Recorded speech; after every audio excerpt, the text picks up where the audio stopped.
Hello दोस्तों, कैसे हो आप लोग। हमारे YouTube चैनल SN हिंदी कहानियों की दुनिया में आपका स्वागत है। एक बार एक जंगल में एक शेर अकेला बैठा हुआ था। वह अपने बारे में सोच रहा था कि मेरे पास तो तेज धारदार मजबूत पंजे और दांत हैं, साथ ही मैं एक बहुत ही ताकतवर जानवर भी हूँ। लेकिन फिर भी जंगल के सारे जानवर हमेशा मोर की ही तारीफ क्यों करते रहते हैं। दरअसल शेर को इस बात से बहुत जलन महसूस होती थी कि सभी जानवर मोर की तारीफ करते थे। जंगल के सभी जानवर कहते थे कि मोर जब भी अपने पंख फैलाकर नाचता है तो वह बहुत सुंदर लगता है। यही सब सोचकर शेर बहुत दुखी हो रहा था। वह सोच रहा था कि इतना ताकतवर होने और जंगल का राजा होने पर भी कोई उसकी तारीफ नहीं करता है। ऐसे में उसके इस जीवन का क्या मतलब है। तभी वहां से एक हाथी जा रहा था। वह भी काफी दुखी था। जब शेर ने उस दुखी हाथी को देखा तो उससे पूछा, तुम्हारा शरीर इतना बड़ा है और तुम ताकतवर भी हो, फिर भी इतने दुखी क्यों हो? तुम्हें क्या परेशानी है? दुखी हाथी को देखकर शेर ने सोचा कि क्यों न मैं इस हाथी के साथ अपना दुख बांट लूं।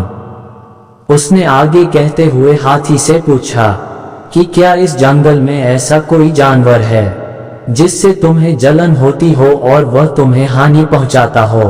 शेर की बात सुनकर हाथी ने कहा, जंगल का सबसे छोटा जानवर भी मुझ जैसे बड़े जानवर को परेशान कर सकता है। शेर ने पूछा, वह कौन सा छोटा जानवर है? हाथी ने कहा, महाराज, वो जानवर चींटी है।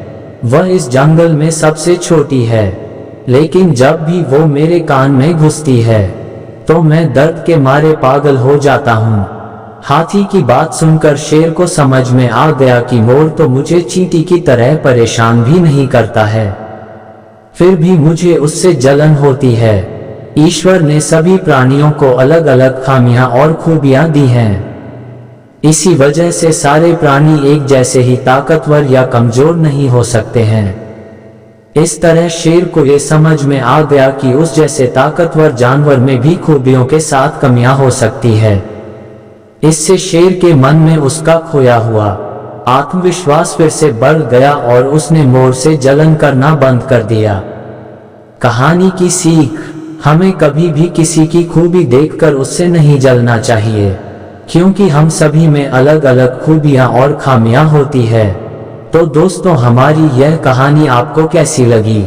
अगर अच्छी लगी हो तो चैनल को सब्सक्राइब और वीडियो को लाइक करें। धन्यवाद।